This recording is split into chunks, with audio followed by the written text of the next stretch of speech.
Assalamualaikum warahmatullahi wabarakatuh. A'udzubillahi minasyaitonirrajim. Bismillahirrahmanirrahim. Fa iza nukira fin nakur. Apabila sangkakala ditiup.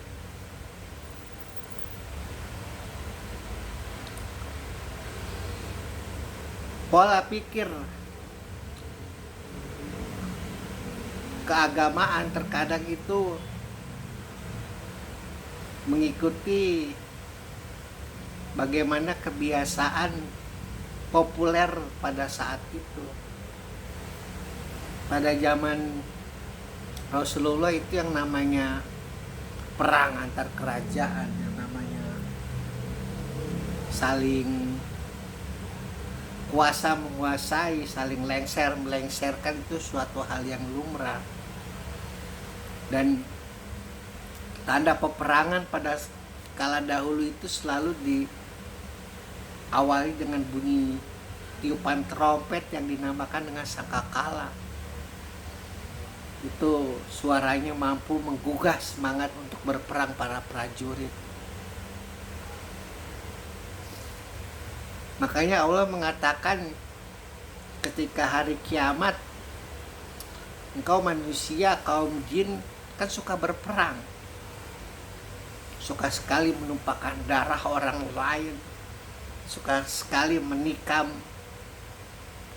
saudara sendiri, teman, sahabat. Maka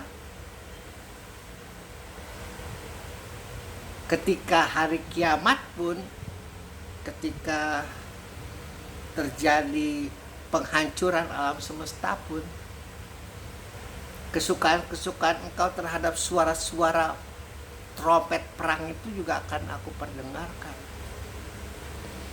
Dan aku namakan dia dengan sangkakala yang akan ditiupkan oleh malaikatku. Dan sekali lagi ini dunia kuantum. Jangan kita berpikir itu malaikat trompet kasihan banget nunggu kiamat kagak datang. Udah berapa lama ini kita hidup ini di bumi, miliaran tahun, apa nggak pegel itu?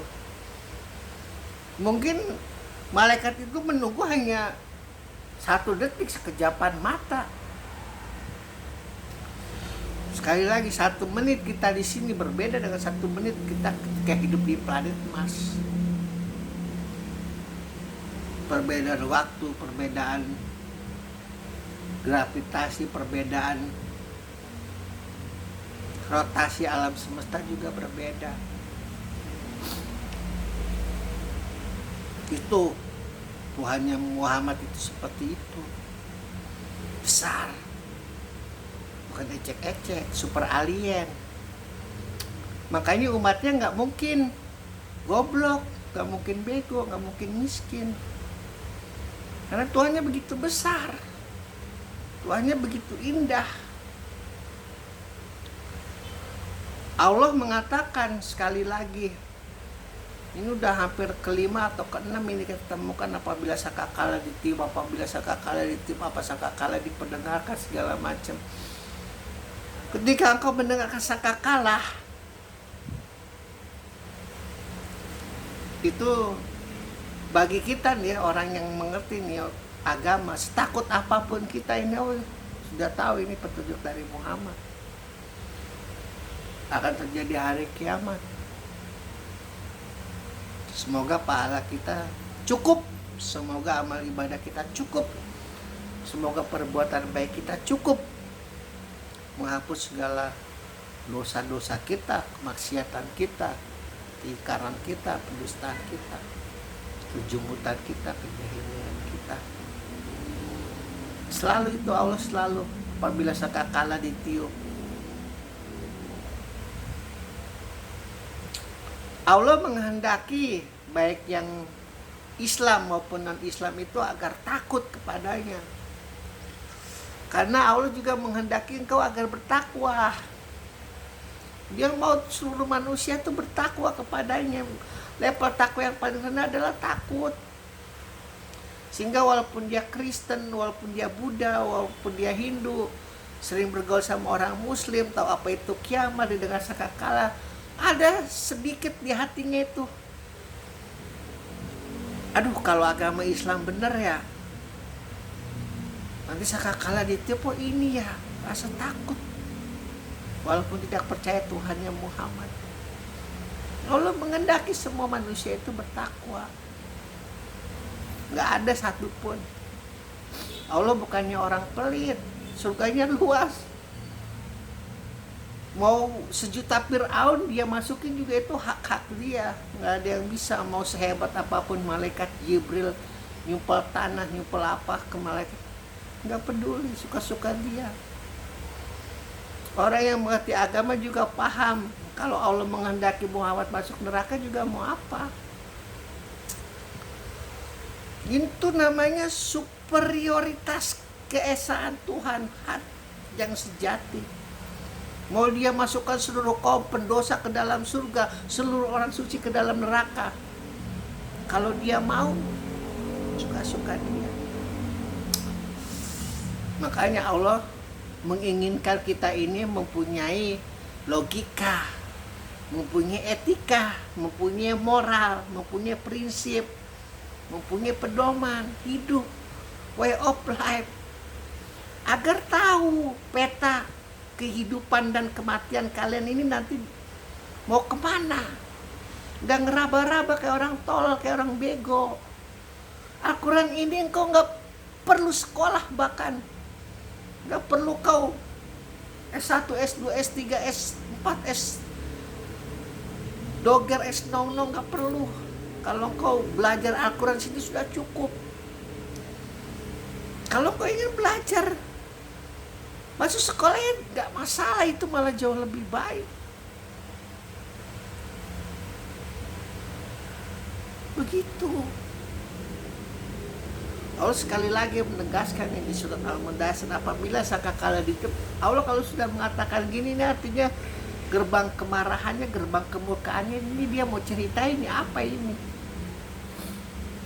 Sama seperti seorang raja mempunyai ciri-ciri, kalau udah mau marah tuh kadang-kadang dia suka ngomong apa duluan.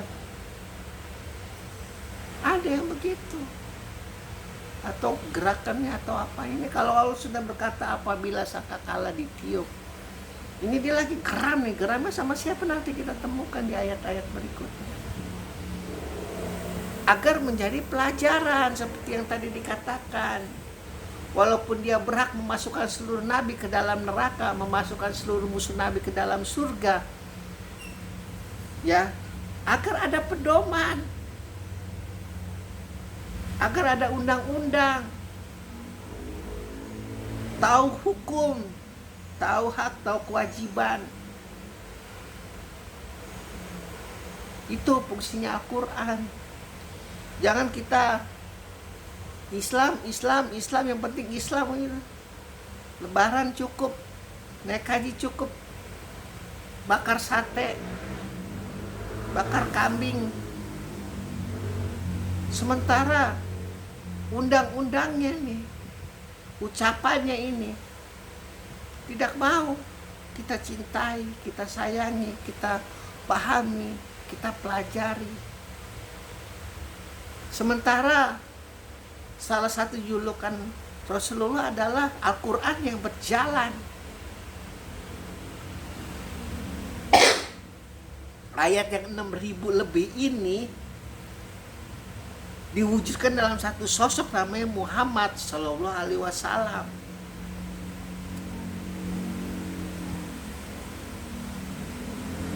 Masa iya kita tidak mau mengerti isinya, tidak mau memahami isinya, tidak mau bergaul dengan isinya, tidak mau mencintai isinya?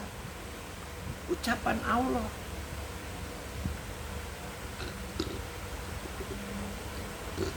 Ini salah satu peristiwa Rasul harus memperingatkan sesuatu kepada umatnya. Pada ayat terakhir, di ayat yang kita bahas ini, ayat ke-8, Allah mengatakan apabila sakakala ditiup, mat, ceritakan nih, aku lagi marah ini tentang apa ini kepada mereka. agar menjadi pelajaran bagi mereka. Alhamdulillahirabbil alamin.